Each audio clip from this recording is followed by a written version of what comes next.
Fúlàní wọn bá wa ṣeré o torí nígbà tó gbọ́ pé Ìgbòho wọlé lánàá ẹ wá wò bí ìgboro ṣe pa lọ́lọ́ àwọn tó wà ní ìgboro ní Ìṣẹ́yìn ebi ló lé àwa dé Ìṣẹ́yìn lánàá torí àwa ti kúrò lẹ́kìtì níbẹ̀ ní nǹkan bíi 4:30 ibi láti ń wá tá a máa jẹ́ kiri tani àlejò ní àwọn ọmọ Ìgbòho ní àwọn ọmọ Ìgbòho ló wọlé Ìgbòho ń bọ̀ pápápá àti Fúlàní ti ń ta ọjà mọ́ṣáláṣí kan ò jìnnà síwájú ilé kábíyèsí yẹn Fúlàní ló ń ta oúnjẹ mẹ́ pápápá ló bá kẹrù ẹ̀ tó lọ ìyẹn ni pé gẹ́gẹ́ bí a ti ń sọ Ọlọ́run ti fi ìbẹ̀rù Sunday Ìgbòho sí wọn lọ́kàn pé tẹ́ ẹ bá ti gbórúkọ ọmọkùnrin yẹn o ẹ máa ń yá dànù ṣùgbọ́n àwa gan-an tá a ní nǹkan ṣáná ní ẹ̀ ẹ̀yin ará Òkè Ògùn ẹ̀yin ará Òkè Ògùn ẹ jẹ́ ká sán tòbí wa ká sán ṣòkòtò wa kó lè àjọṣe gbogbo wa ní ló wá bí àkókò ìdúpẹ́ lọ́wọ́ bàbá wa Sẹ́yìn tìlú Ìṣẹ́yìn ẹ̀ṣẹ̀tẹ̀ bàbá ọmọ yín lálejò lánàá thank you for honour Chief Sunday ọmọ Adéyẹmọ Ìgbòho Òòṣà a máa rí yín bá ojú òní tì yín yóò sì máa dára fún yín lọ́sà ẹ jẹ́ ju àwọn ará ìṣáájú lọ lágbára Ọlọ́run irun dúdú lẹ́ẹ̀ fi joyè ẹ fi irun funfun lò ó tó bá já irun funfun yẹ yóò wá tọ̀hún sí brown ogbó náà máa ń pẹ̀bẹ̀ ojú òní tì yín àti dọ́dọ̀ àwọn kábíyèsí tá a dé wọ́n jọ wá lójú lánàá ìyẹn ni pé wọ́n mọ̀ pé tá à ń wí ní tí Sunday Ìgbòho ń sọ òdodo ọ̀rọ̀ ni ohun tó ń wí lánàá ó ti ń ṣe kó má bàa ṣe tán bẹ́ẹ̀ ni pé ọ̀rọ̀ yóò bá dàbí ẹni tó ní kó ṣe tó lóhùn ò lè ṣe tó mo tún pè lẹ́ẹ̀kan sí gbogbo ẹ̀yin ọmọ Òkè Ògùn gbogbo Ìbàràpá ìdúró òsì ìbẹ̀rẹ̀ òsì fẹ́ni tó gbódòrò. Please don't forget to subscribe, comment, share with your friends to have access to this kind of content that you have here. Don't forget to subscribe. I love and respect you. I'll be right back. Mo lè sọ pé 30% or 40% the Fulani ní àwọn ìlú tá a dé pápátá àwọn ló wà bẹ̀. Ìṣẹ́yìn ni Òkè Òní Ayétòrò ni wọ́n tún dárúkọ ìlú kan Ìpàpó yes ìlú mẹ́rin tá a dé lánàá nìyẹn àwọn Fulani wà ń bẹ̀rẹ̀ pẹ̀tẹ́ bó tẹ̀ jẹ́ pé wọ́n ṣe rí pé Sunday Ìgbòho ó ń dé báyìí wọ́n sá lọ ni wọ́n sá ni nígbà tá a dé Ìpàpó àbá kábíyèsí ńlé bẹ́ẹ̀ ni àṣé tẹ́ bá sọ wípé Sunday Ìgbòho ọmọ gbogbo ilẹ̀ kò tó òjíire ni ẹbí wọn gan tó wà ní Ìpàpó ibi tá a ti ní ká lọ wo káyọ̀ ló fẹ́ lọ rí ìyá yẹ tó ń lọ gbogbo àwọn Fúlàní tó ń bọ̀ tọ́lú pé Sunday Ìgbòho ló ń bọ̀ wọ́n fẹ́ dànù ní nígbà tá a fẹ́ bá ń fẹ́ lálọ́hùn ẹ jẹ́ kí n tá a ní kó jọ wá lójú ẹ jẹ́ kí n tá a ní kó jọ wá lójú ká tètè ṣùgbà ọmọkùnrin yìí kára gàbó olóyè Chief Sunday ọmọ Adéyẹmọ Ìgbòho Òòṣà Ọlọ́run máa mọ̀ fún wa ni kì í dẹ́ ṣe pé Fúlàní ṣe ń gbógun ti ìran Yorùbá ni kì í ṣe pé Fúlàní ṣe ń gbógun ti ìran kóòtù òjíire ni ẹ lọ́kàtàn ibi tí àwọn bàbá wa the great warrior the warrior of Ìbàdàn tí wọ́n bá iṣẹ́ yẹn dé ibẹ̀ lọ́lọ́run wa gbé fún Sunday Ìgbòho pé organize the youth organize the Yorùbá days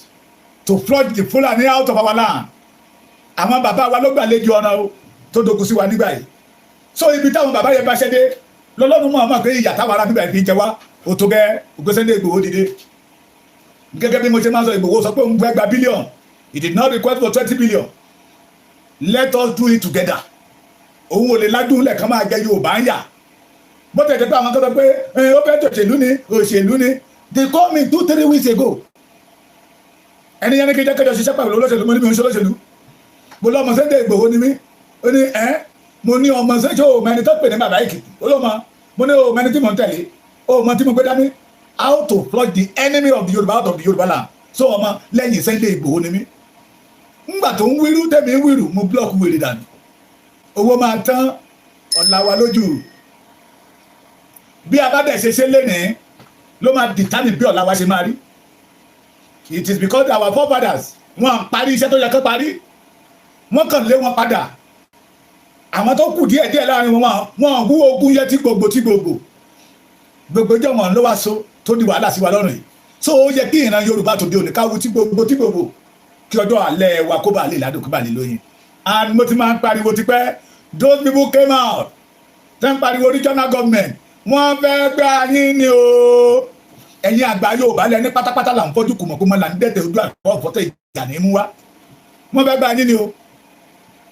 bàbá 2023 ni mo pàdé bàbá kan bàbá yẹn sì wà láàyè mo kọ́ orúkọ bàbá yẹn láṣìírí ni bàbá yẹn ní tí n bá ti rí tí àwọn akẹ́kọ̀ọ́ síta tẹ́ pariwo true federalism state police regional government ó ní wọ́n fi ń gbowó lọ́wọ́ gọ́ọ̀mẹ̀ntì ọ̀dìdè ni wọ́n fẹ́ràn Yorùbá àpò ara wọn náà ń jà fún ẹ ti rí àwọn tó tún kóra wọn jọ wọ́n fẹ́ gbá yín ní owó à ń ṣe wá lóore regional government will still continue give the Fulanis dominion, power, authority in our land. Tí ọmọ oní èkó nílé rìn bí ó ṣe yẹ kó nì mọ́. Ẹ má gbàgbé whatever bàbá Tinubu tó bá ṣe lénìí, whatever tí bàbá Tinubu àrà tí ìbá àwò kó dá tẹ́yìn ká máa pèsè ẹ̀ wọ́n ti ṣe léyìí wọ́n ti ṣe tọ̀hún. Ìrìn àjò ẹ̀ tó bá ti dópin táwọn Fúlàní bá ti pa á padà ẹ jẹ dẹ́ndẹ́ ìyà tó bá tẹ̀ jẹ́ dẹ́ndẹ́ ìyà ni ẹ kú dẹ́ndẹ́ ikú. So we the Yorùbá we don't want to die again. Èyí tó pa lára wa ó tó la fi sọ wípé pátápátá là ń fọ́jú kùmọ̀kùmọ̀ là ń dẹ̀dẹ̀. Ojú àbọ̀ ìbọ̀tán ìjà ni máa mú wá. So those people are calling for regional government. Tani independent ṣe ìjọba ti pariwo regional government láti gba ayé àwọn bàbá Awólọ́wọ̀ regional let us regional government let us restructure this country. Ṣé wọ́n gbà fún wọn? Because the Fulani have the key. They have the key of Nigeria in their hand. So it showed that we the Yorubas, we did not belong to Nigeria. So if anybody or a group call for regional government, wọ́n fẹ́ jẹun ni, olè ni wọ́n, ọlọ́ṣà ni wọ́n, gbéwìrì ni wọ́n, ọ̀dàlẹ̀ ni wọ́n fẹ́ dalẹ̀ ẹ̀yin ọmọ Yorùbá ni. They want to send the Yoruba to the Fulani again. Let us say no to them. Ìta gbé dání ni kẹjẹ ká máa lu. Tó bá ti pẹ́ tá a ti ń gbá màmá lẹ̀kùlẹ̀kù máa ya. Gẹ́gẹ́ bí nítorí ó ṣẹlẹ̀ ní ẹni yẹn sọ ní Ìlọrin ṣé Ìlọrin ni. Ó ní wọ́n ní kó ṣílẹ̀kùn òun ò ṣílẹ̀kùn. Ẹ ti gbọ́. Ó ní wọ́n gbé AK-47 pow kí á ní ilẹ̀kùn lórí ìlísì ara ẹ̀. Tó bá ti pẹ́ táwa náà ti ń gbà pé we need our independence. Ògo tó jí lọ lọ́wọ́ àwọn bàbá wa ní 1940 we need it back. Ẹ̀yin náà lẹ́yìn sọ pé iṣu àtẹnumọ́ràn kì í jóná. So those people are calling for regional government. Ẹ ṣe máa pé mi ò tí ì dárúkọ. Ó lè ní wọ́n. Wọ́n ti bá bàbá Akíntóyè jẹ́. Wọ́n gbowó ẹ̀yàn ọmọ Yorùbá.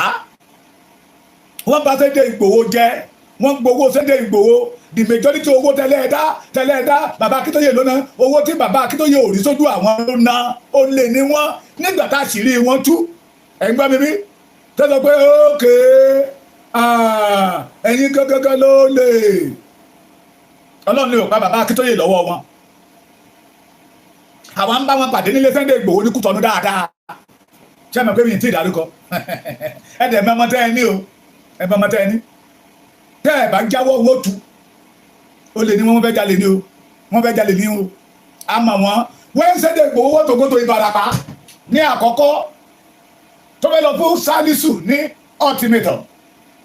Lára àwọn tẹ́tẹ́ tẹ́tẹ́ tẹ́tẹ́ pé ní ẹgbẹ́ kan àwọn ọmọ sọdẹ́ òní wọ́n àmọ̀tán ní ó ní kí Sunday Igboho kọ́kọ́ gba 2 million kan fi rú ẹgbọ́ ṣé àjẹ́ ayé àtàjẹ́ ọ̀run náà fẹ́ jẹbọ ní. It is because Sunday Igboho reveals pé abẹ́jà fún àwọn ènìyàn wa ẹ̀tún ní ká lọ máa gbowó lọ́wọ́ wọn ní Sunday Igboho fi di ọ̀tá wọn. Wọ́n fẹ́ bá yín ni o. Bí a ṣe pariwo Dúpẹ́ Onítìrí rèé pé ẹjẹ́ àtọ̀sọ́nà kan kó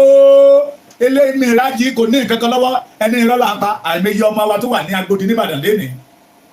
Wọ́n ti tún ní ká máa mú ṣé wọ́n ti ń béèrè lọ́wọ́ yín pé ṣe ẹ̀ múra ńlẹ̀ di àwọn aṣojú wọn. A leader that did not see ghost leader bá ti sọ títí wọn rèé tẹni pé à ń ṣọ̀tẹ̀ wọn.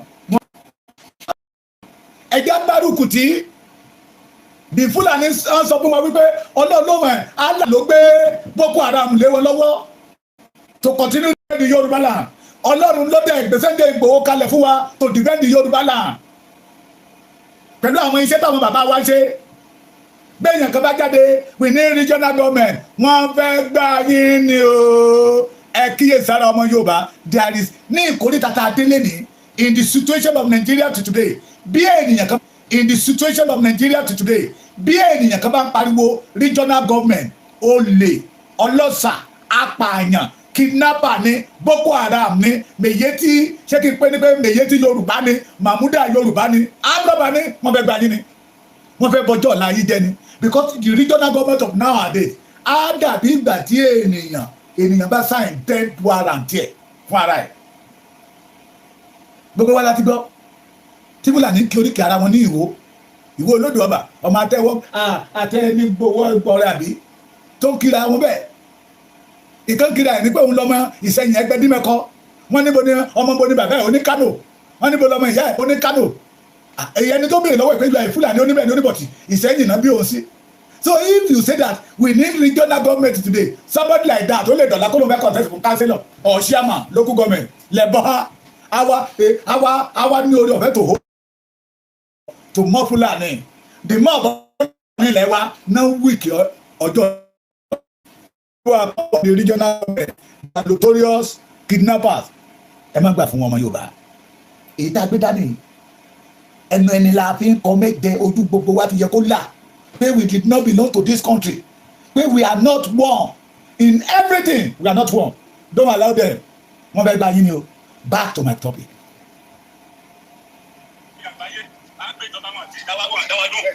àwọn èèyàn wa ti gbé wọn bí oṣù méjì sí àti san 20 million wọn tún ní ká gbé 20 million mí wa ní ìjẹta báyìí àwọn ọmọ wa dẹ́rìn àwọn abẹ́tì àrí wọn báyìí tọ̀ nínú gbọ́dọ̀ àbòrò bóyá wọn kàwọn kí àrí wọn láti jẹta láti jẹrin láti wá wọn báyìí ó ti tó gbogbo ìgbà náà wọn ń gbéyàn lẹ́lẹ́yìn bí owó là ń san ọ̀dẹ̀ ẹlẹ́yìn sọ́lùsì ó ti súwa abẹ́ ìjọba kẹwàá bá wa dá sí ẹwà gbà wá ni o ó ti súwa àwa tó gbẹ̀yà àgbáyé àgbẹ̀jọba wọn àti ìdáwà wọn àdáwà lóhùn àwọn èèyàn wa ti gbé wọn bí oṣù méjì sí àti san 20 million wọn tún ní ká gbé 20 million mí wa ní ìjẹta báyìí àwọn ọmọ wa dẹ́rìn àwọn nínú gbọ́dọ̀ àbúrò bóyá wọn kàwọn kí àrí wọn láti jẹta láti jẹrin láti wá wọn báyìí ó ti tó gbogbo ìgbà náà wọn ń gbéyàn lẹ́lẹ́yìn bí owó là ń san ọ̀dẹ̀ ẹlẹ́yìn sọ́lùsì ó ti súwa ẹ ṣe that message is from Kwara State mo ń bọ̀ ní òtíde from Kwara State ó tún kọ̀ ẹ̀kọ́ ajẹ́ pé tó wáyé ọkọ̀ ẹ̀ síta ó ti jọ ń dókè ara wa bọ̀ ni ẹni.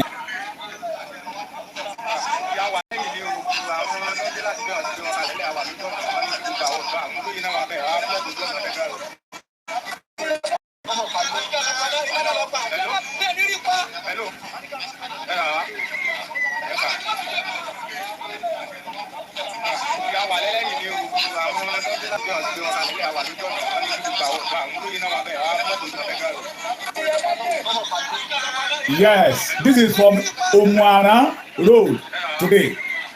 Omuara. Ó ń tẹ́tẹ́ kí n wá orí ìyẹ́ kí mi náà máa gba sísì bẹ́tẹ̀ lọ́wọ́ mo jẹun. Bàbá kan ló jí pè mí láàárọ̀ kùtù. Èní. Wọ́n dárúkọ wọn bọ̀ tí mi ò ní dárúkọ wọn. Mo ní bàbá Èkìtì ẹjọ́ ẹ bá wa pé Sunday Igboho ẹgbà wá. Mo ní mo lè ní ìgbà sàmánì fún Omuara. Ó ti ló mà náà àwọn ìgbádùn náà wọ́n wá bẹ̀rẹ̀ sí ń dárúkọ àwọn ìlú tó ti àrẹ̀. Bàbá yẹn sọ fún mi wípé ní ọ̀sẹ̀ tó kọjá lọ́hùn wọ́n gbé àwọn ènìyàn wọn bíi mẹ́fà wọgbó lọ ọkùnrin wà ń bẹ obìnrin wà ń bẹ wọ́n wá kó àwọn ọmọ ọdẹ ìlú àtàwọn ọ̀dọ́ kán wọgbó tẹ̀lé wọn lọ àwọn bíi márùndógún tó wọgbó lọ wọ́n ní mẹ́rin ló padà wọ́n ti rí òkú mẹ́rin nínú igbó ọ̀rọ̀ àárọ̀ yìí lè ní sọ fún yín o ọ̀rọ̀ àárọ̀ yìí ní Omuara torí mo bèrè lọ́wọ́ kọ́sà ìbọlẹ̀ tí pè ní wọ́n ní bàbá Èkìtì láti Omuara àwọn nílò ìrànlọ́wọ́ ká bá wọn pe Sunday Igboho mo ní sà ẹ máa fẹ́nu tèmi gbọ́rọ̀ kọ́lọ̀ kọ́sà náà mi ní mo ní sà ṣe bẹ́ẹ̀ ń ṣe Yorùbá ó ní bàbá Èkìtì kílẹ̀ ń sọ yìí èyí tí mo sọ lẹ́nu ìkíni ṣé mo máa sọ pé Omuara yìí ṣe Yorùbá ni àbọ̀fà kì í ṣe Yorùbá àbí ẹ̀rílẹ̀ kì í ṣe Yorùbá àbí kí ló kọ ìlú yìí ọ̀rẹ́ ìgbómìnà kì í ṣe Yorùbá bàbá mi Akin ọ̀nà wọlé yóò dára bóyá ojú òní ti yan àgbàrá yìí kòkòtò ìdáyé yóò ní bòyìn lu ẹkú sí mi ní bàbá mi ń retí nǹkan bẹ́ẹ̀ dé mi gbogbo tí n bá ti rẹ́yìn bàbá mi báyìí máa béèrè nǹkan bẹ́ẹ̀ dé mi ó ṣe pàtàkì sà ó ṣe pàtàkì lọ́dọ̀ yìí ni bàbá mi báyìí ó ṣe pàtàkì. ó ní àwọn oníkàlẹ̀ máa sọ pé ẹ̀yin ò ṣe Yorùbá ó ní àwọn oníjẹkújẹ ni làwọn fi dákẹ́ torí tẹ́ bá sọ̀rọ̀ nígbà yẹn lọ́hùn ikú náà mọ̀ létí ìyàn mo ní ikú tẹ̀ ẹ̀fẹ́ kú ń gbà yẹ ṣebí ikú ló wọlé lọ́fẹ́ lè ikú ló wọlé lọ́fẹ́ lè ó ní kí bàbá Èkìtì kí n fi yẹlẹ̀ náà báwọn ṣe máa rí Sunday Igboho ó dókè ara wa bọ̀ àwa táwọn fọwọ́ sí júwèlé bàbá wa ó dókè ara wa bọ̀ mi ìmọ̀ bí tọ́mọ Yorùbá tó ń sọ Yorùbá lẹ́nu tó jórúkọ Yorùbá torí ẹ̀sìn káwá ní ẹ̀ ń ṣe Yorùbá máa ẹ̀ ń jọmọ kóòtù òjíire tẹ́yìn náà dẹ́ mọ̀ pé orísun yín Ilé Ifẹ̀ ni ó dókè ara yín bọ̀ ikú tó pẹlẹ́ dìyẹ ó ti ń pẹlẹ́ wúlẹ̀ ọ̀dọ̀ yín bàbá yẹn ní lójoojúmọ́ báyìí náà wọ́n wá sọ́dọ̀ wọn ìjọba ọ̀dẹ̀ rí títí wọn lò pé àwọn ọba wọn fẹ́ lọ sọ́dọ̀ gómìnà mo ní gómìnà ẹ ti gbàgbé pé àwọn kan ti lọ sọ́dọ̀ gómìnà àwọn àjàṣẹ́ ẹ̀kọ́ pé wọ́n fẹ́ kó àwọn ọlọ́dẹ wọn síta ẹ má kọ́ ọlọ́dẹ síta wa àwọn máa kó àwọn èèyàn wa tó kó àwọn bòròró wá ọ̀sẹ̀ kẹta ní bòròró bẹ̀rẹ̀ iṣẹ́ yìí over 16 community ní ilẹ̀ Ìgbómìnà àwọn Ìgbómìnà ariwo gbà wá o ẹgbọ́n àwọn ọmọ Yorùbá ọ̀rọ̀ dé ṣé bá ṣe máa wòran rè ọ̀rọ̀ dé mo ní àwọn security ń tẹ kó ó ní wọ́n ń pa wọ́n ní pakúpa ni ó ní ìbọn tó wà lọ́wọ́ wọn kò sí lọ́wọ́ Nigeria Army latest weapon ọ̀rọ̀ dójú ẹ̀ what do we do tó bá jẹ́ pé ìgbà tá a ti pariwo látijọ́ yìí bóyá ìbámu náà tẹ́lẹ̀ àbá ti capture wọn àbá ti dí ọ̀nà when a state have 16 local government out of the 16 local government the Yoruba control 12 out of it when they get state Yoruba in Ilorin they have lot of 1,000 copper there to get to Yoruba ebere ewo Ilorin ti Fulani nbe and they control Ilorin today tabade en wi those people call themselves ọmọ Alimi wọ́n ní irọ́ ni Alimi ló ní ìlú ó ti ń dojú ẹ̀ bọ̀ thank you baba mi wọ́n ní oh let them go on street and ask for the olóyè freedom first otan that is the condition ẹ̀yin náà jáde síta pé Tinubu free Sunday Igboho it is the only survivor the only way out now kì í ṣe tẹnu tátúmù tẹnu sí kì í ṣe tẹ̀gàn bọ́wù yẹn tún fi tẹ̀gàn sí gbogbo bí tá a lọ lánàá bí wọ́n jẹ́ rí pẹ́sẹ́ dé Ìgbòho wọ̀lú èyí tí ò lè sá lọ tilẹ̀kùn mọ́ra ni wọ́n dára lọ́jọ́ kó nulẹ̀ wọn ni as those people tó wà ní Ìsẹ́yìn lánàá ẹ béèrè lọ́wọ́ àwọn tó wà lókè o ọba kọ́tì ẹ̀dídì sọ ó ní bí wọ́n ṣe rí pẹ́sẹ́ dé Ìgbòho wà lára ń dín sí àwọn ọmọ ìlú tó máa sinmi ẹ béèrè lọ́wọ́ àwọn tó gbé Ìpàpọ̀ ṣé mo gba àti Ayétòrò òkè ìlú bẹ́lá lábẹ́ ọ̀run nílẹ̀ Yorùbá after Yorùbá lé nation láfẹ́ TV you are welcome bàbá mi ojú òní ti yin kan bẹ́ẹ̀ dé kan máa mú kan bẹ́ẹ̀ mo fẹ́ máa gbọ́ kan máa ní kí n send your account number ayé bàbá kì í send your account number atúnrìn àjò lọ́tọ̀la ṣé ọ̀la ní abọ́tọ̀la àwa ò ní jẹ́ oṣù àwa ò ní jẹ́ ọ̀rẹ́ wa torí bí èní wa ti rí a ò fẹ́ kí ọ̀la wa ó rí bẹ́ẹ̀ mo máa ń sọ pẹ̀lú tọ́lọ́dúnmọ́dé ọba mi òkè tọ́lọ́run ṣe fún ìran Yorùbá káàrọ̀ òjíire kò yẹ kọ́mọ Yorùbá kan lọ máa gbé fáìlì káàkiri ní tó wà nílẹ̀ wa ṣe ló yẹ káwa máa employ èèyàn ṣùgbọ́n wọ́n sọ wá di alánìkiri all over the world this is time to ask for our right. ẹ̀yin ará Ìgbómìnà wọ́n ti fún yín ní condition bí báyìí tẹ́mi náà dẹ́rì pé that is the only solution pípẹ́ yín náà jáde síta ẹ free Sunday Igboho tó bá jẹ́ pé lóòótọ́ Yorùbá nìyí tí mo dẹ̀ mọ̀ pé Yorùbá pọ́nbélé gbẹ̀yìn kan bá sọ fún mi pé òun àná yìí ṣe Yorùbá àbí òró àbí ìlọta kọ́má ní kì í ṣe Yorùbá wọ́n kàn bá Yorùbá lójú everywhere bàbá mo ní ṣé ní ìsìnlẹ̀ ṣe wàá mọ̀ pé akọni ní Sunday Igboho ó ní bàbá Èkìtì ohun tó bá ti dé ojú adé bámú mo ní tẹ́lẹ̀ ìgbà tó dé bó ojú ni mo sọ pé kò sí ní tó kàn ó ní ìgbà tó dé bá ojú yẹ̀yẹ́ ni mo fi ojú ṣe ó yí biribiribiri ọkọ̀ Ìgbómìnà náà tó bá jẹ́ pé bọ́dà mi Túndé Àràoyè ṣé Àràoyè ní àbá Àràoyè ní London bó ṣe múra ń gbà yẹn lọ that man bring rally to Roland àwọn kan ní kó fòkó mórí wá pé àwọn tó Yorùbá o Emirates làwọn o àwọn tó Yorùbá o àwọn Emirates ló wá ń gbógun tì yín náà níbo náà ti ń wọlé ṣe state government á sọ pé òun ò mọ̀ nípa ẹ̀ tí wọ́n àwọn aráàlú láwọn fẹ́ dá security lẹ̀ wọ́n fẹ́ dá vigilante lẹ̀ tí Ramani sọ pé no ọjọ́ kẹta ọ̀sẹ̀ kẹta ẹ̀ no that week làwọn ọba sọ wípé wọ́n kó àwọn bòròró wọlé táwọn yẹn bẹ̀rẹ̀ iṣẹ́ ní pákúpákú mo sọ fún yín lọ́tọ̀ ọba wọn tẹ́ ń pè ní Nàìjíríà mi tó wà ní ilẹ̀ Yorùbá they are bororos òyìnbó mi ti fẹ́ máa gùn mí they are all bororos mo ṣe ń pààyàn ní Kwara State ǹjẹ́ ẹ̀rí kan sọ pé wọ́n ti àrẹ́sì wọn no wọ́n dẹ̀ ń wọlé ṣùgbọ́n àwọn ará Ìgbómìnà where they belong wọ́n kẹ́yìn síbẹ̀ wọ́n kọ́kọ́ sọ ní di ọ̀tá àwọn ìran yín mo sọ fẹ́ ṣe àwọn Ìgbómìnà tó wà ní Kwara State mo sọ ní di ọ̀tá Ìgbómìnà tó wà ní Ọ̀ṣun State mo sọ ní di ọ̀tá Ìgbómìnà tó wà ní Èkìtì State wá ríra ọmọ ìyá ọmọ wọn wá fi ẹ̀sìn wọn fi kọ́bọ̀ ojú yín lórí Allahu Akbar tẹ́ẹ̀dẹ̀ mọ̀ pé ń tọ́ fi gba ìyàwó sá nìyẹn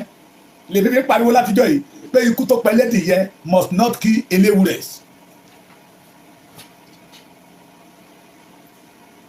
pé ikú tó pẹ́lẹ́dì yẹn kò gbẹ́dọ̀ pẹ́lẹ́wúrẹ́. ìmọ̀ràn mi rèé tí gbogbo orí adé ti ń bẹ ní ilẹ̀ Ìgbómìnà ẹ lọ pé bíríkótó ẹ pé bíríkótó ẹ̀yin lẹ máa kọ́kọ́ kọ́ yà torí Yorùbá wípé ẹlẹ́rù ní kọ́kọ́ máa ń ké ọ̀fẹ́ kó tó rẹ́ni báwí ẹlẹ́rù ló kọ́kọ́ máa ké ọ̀fẹ́ ẹlẹ́rù nígbà tá a fẹ́ ṣe rálì òró àwọn tó dìde pé lálẹ́ kò sí tó jọ àwọn iṣẹ́ Yorùbá mo wá ní kíṣẹ́ kìí ṣe Yorùbá lẹ́ ń sọ lẹ́nu yìí ọmọ yín kan wà ní London Túndé Àràóyè ṣé ìran Fúlàní máa ń jẹ́ Túndé ni ó wá ní orúkọ àbísọ ni Àràóyè nǹkan orúkọ bàbá ẹ̀ wọ́n láwọn ọmọ tó jẹ́ bẹ̀ òró ṣèbí wọ́n ní òró ni Pasuma ti lọ ṣé Pasuma ń ṣe Yorùbá mọ́ àbí Pasuma náà ń jí èdè Yorùbá ó ń jí orúkọ Yorùbá lónìí òró ẹ wá ní òró yìí ṣe Yorùbá mo ní ẹ má mà sọ bẹ́ẹ̀ yẹn mọ́ ẹ sá ṣe lé tẹ́fẹ́ ṣe ẹ má fi ra ẹ̀yin Yorùbá ẹ má dalẹ̀ wárú ẹ má dàlú wárú ṣé Yorùbá ló wá ń dàlú òró orú náà òmù àrán torí mo mọ̀ pé tó bá ti kan òmù àrán ó kan òró tán ohun tó bá ti kan òró ó kan òmù àrán kára Ìlọrin ọmọ ìjàfira ẹ̀yin ojúlówó ọmọ Ìlọrin ẹ má ìjàfira àti sọ ti pẹ́pẹ́ àwọn tó wá ń pa wáyé they did not value any religion they have focus and they have determination assignment tẹ gbélé wọn lọ́wọ́ if you know that you want to stay in Nigeria sórí wọ́n pé wọ́n ní ẹ̀yin yẹn fèsì ilẹ̀ Yorùbá ẹ̀yin yẹn fèsì ọ̀dọ̀ àwọn Ìgbò lọ́hùn ibi tẹ́ ti lè rí ilẹ̀ gbìyànjú tá a máa pàgọ́ bẹ̀rẹ̀ pẹ̀tẹ́ olẹ́bìrì wọn tó tẹ́ pé inú gbọ́ wọn kọ́kọ́ máa lọ tá a lọ create village fún ara wọn remember the war of retired Brigadier General Kunle Togun bàbá tó máa dáa fún ó ti kì wá ń lọ pé these people are invade the Yorùbá land with full hand you still remember the youth leader of Afenifere you still remember him ó ní wọ́n ti ní káàpù ní Ìlọrin o àti Kogi àti Ondo wọ́n ní ìrọlọ́pàá lóòótọ́ máa ní ìyá mi Yorùbá wuyì ìsọmi gómìnà ṣẹláyé lóde ọmọ ọkọ tí ò sọ lẹ́nu ìsọmi gómìnà àwọn kan wọ́n dẹ̀ fi bóyá ká ní torí ìjẹkújẹ àwọn ìgbómìnà àwọn náà ń dìbò ṣe bẹ̀bí ìtẹ̀kìtì torí tọrọ ọ̀rọ̀ ẹlẹ́sẹ̀ bá ti ń bọ̀ báyìí Èkìtì máa ń lùsì fókọ̀sì ni wọ́n sọ ìtẹ́lídì wọn wá sọ dànù wọ́n á dìbò wọ́n á ṣe bẹ̀ tí wọ́n wá ṣe bẹ̀ tán tí ọbẹ̀ wá tán tẹ́jọ ọbẹ̀ tọ́bẹ̀ wá tán gbàyẹn náà jẹ́ máa mọ̀ pé gómìnà ò dáa o kò ṣe nǹkan tó wọn mọ̀ pé wọ́n ti fayé wọn sí ọbẹ̀ àṣé àwọn bó ṣe ń ṣe ará Èkìtì náà ló ṣe ń ṣe ará Ìgbómìnà Emirate ní darí wa sàlàláwìrà sàlà àwọn tí ò ràn yín ikú tó pẹlẹ́dìyẹ ẹ̀yìn dẹ̀ fẹ́ gbà kó pẹlẹ́wúrẹ́ yín níbi tí àwọn Fúlàní ọ̀lẹ́bíṣẹ́ ibi tí àwọn Haúsá tó pàgọ́ sí ní Ìlọrin ní stéètì tí ò jẹ́ tẹ́ni kìí ṣe ti Yorùbá ìjọ́wò lẹ gbọ́ láti gbà tọ́lọ̀ ti bẹ̀rẹ̀ pé àwọn Fúlàní yabo bẹ̀ pé wọ́n lọ àtàkì wọn ìjọ́wò lẹ gbọ́ pépà wo ló gbé mo ní Láfíàjì pé ẹni yẹn ni pé Láfíàjì is part of the Yorùbás ìyẹn ni pé gbogbo ibi tán mọ̀ pé àwọn Yorùbá ìlú Yorùbá ni ní Ìlọrin they want to deal with all of you Ìgbómìnà wọ́n dẹ̀ ti sọ yín di ọ̀tá àwọn èèyàn yín kí láti fẹ́ ṣe léyìí sí bàbá mi kan ti fún yín ní condition kí ẹ̀yin Ìgbómìnà ẹ pọ̀ jù wọ́n lọ bàbá mi Ìdòwọ́lá thank you àní ẹ máa béèrè account number nǹkan bẹ́ẹ̀ dé ẹ pọ̀ jù wọ́n lọ ẹ̀yin náà yabo títì mo rí àwọn ọmọ òmù àràn ní fídíò tí mo fi wọn last wọ́n yabo títì wọ́n ní wọ́n block ọ̀nà that is not the solution ṣe gbọ́ mi sà ẹ jẹ́ kájọ béèrè fún freedom Sẹ́ńjọ́ Adéyẹmọ Ìgbòho Òòṣà so we will be able a mọ̀ pé ọ̀dọ̀ yín ní gateway tán gbà wọlé sí ilẹ̀ Yorùbá à á lè tilẹ̀kùn yẹ mọ́ wọn à á lè tètè lé wọn dànù pé ilẹ̀ Yorùbá náà pé bíbá yìí ilẹ̀ kóòtù òjíire ọmọ odù tó dá ìwà torí ìran wa kò lọ sọ́dọ̀ wa láti lọ máa jí wọn lójú oorun lára òpó pẹ́ǹtúká tó ń sọ sínú ayé wa nìyẹn thank you bàbá mi Mọ̀dúfù Karim àkókò rẹ̀ mo wá kí gbogbo ẹ̀yin lọ́balọ́ba tí ń bẹ ní ilẹ̀ Ìgbómìnà látòrí bàbá wa Ọlọ́fà àti ìlú Ọ̀fà, bàbá wa Olómù ọ̀fọ̀mù ara, ó lè má jẹ́ orúkọ oyè yìí nìyẹn bọ̀ tí ní máa fún yín lórí orúkọ oyè lénìí. Bàbá mi Olóòrò ọ̀fọ̀ Roland,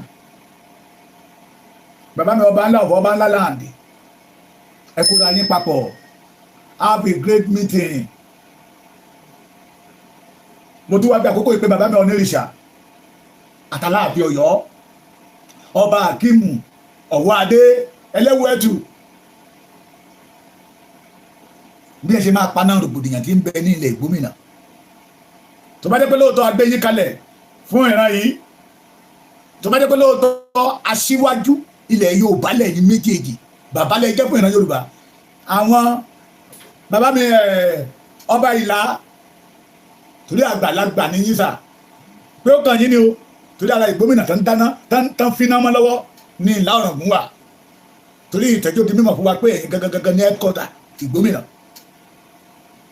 Bẹ́ẹ̀ ṣe máa ṣe mí ti papọ̀ lèmi fi sọ pé ìjà